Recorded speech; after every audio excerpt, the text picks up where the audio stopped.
বিসমিল্লাহির রহমানির রহিম। তোমাদের সবাইকে স্বাগতম আমাদের সাজেশন ক্লাসে।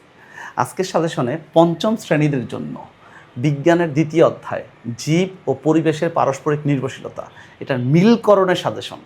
মিলকরণ। আচ্ছা, তাহলে চলো শুরু করি মিলকরণ। এখানে আমি একটা সাজেশন হিসেবে একটা মিলকরণ রেখেছি। আমার ধারণা যে এই মিলকরণটা এই অধ্যায় থেকে সবচেয়ে বেশি ইম্পর্ট্যান্ট, বৃত্তি পরীক্ষার্থীদের জন্য, আবার যারা একাডেমিক পরীক্ষা দিবা তাদের জন্য।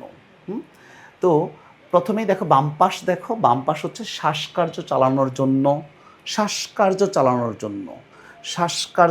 জন্য নির্ভরশীল হয় না, মিলে না। অনির্ভরশীল কি মিলে? কিছুই হয় না।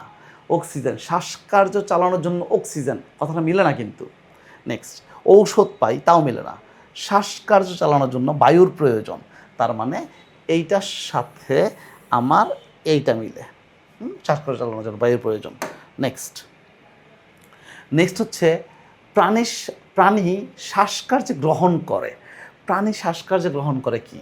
প্রাণী শ্বাসকার্যে গ্রহণ করে হচ্ছে অক্সিজেন। হ্যাঁ, আচ্ছা, সার ব্যবহারের। তো সার ব্যবহারে তুমি দেখো নির্ভরশীল মিলছে না, কিন্তু অনির্ভরশীল এটাও মিলছে না। ঔষধ পাই, সার ব্যবহারে ঔষধ পাই, ব্যাপারটা মিলে না কিন্তু। সার ব্যবহারে খাদ্য শস্য পাই, তাও মিলে না।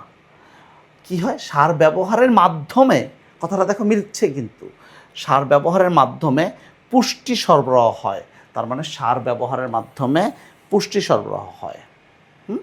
আচ্ছা, নেক্সট হচ্ছে তুমি দেখো খাদ্যের উপর প্রাণীরা কি নির্ভরশীল, তাই তো? খাদ্যের উপর প্রাণীরা নির্ভরশীল, এটা দেওয়া যায়। নেক্সট, মাটি থেকে আমরা কি করি? অনির্ভরশীল তো অবশ্যই না। নেক্সট, ঔষধ পাই, মাটি থেকে ঔষধ পাই, কথাটা কেমন অমিল লাগছে, তাই না? মাটি থেকে আমরা খাদ্যশস্য পাই, এটা কিন্তু ঠিক আছে। তার মানে মাটি থেকে আমরা খাদ্যশস্য পাই। এই ছিল হচ্ছে আমাদের অধ্যায় 2 বিজ্ঞানের মিলকরণের সাজেশন। সবাই অনেক অনেক অনেক ভালো থাকো। সবার উপর আল্লাহর রহমত বর্ষিত হোক। আসসালামু আলাইকুম।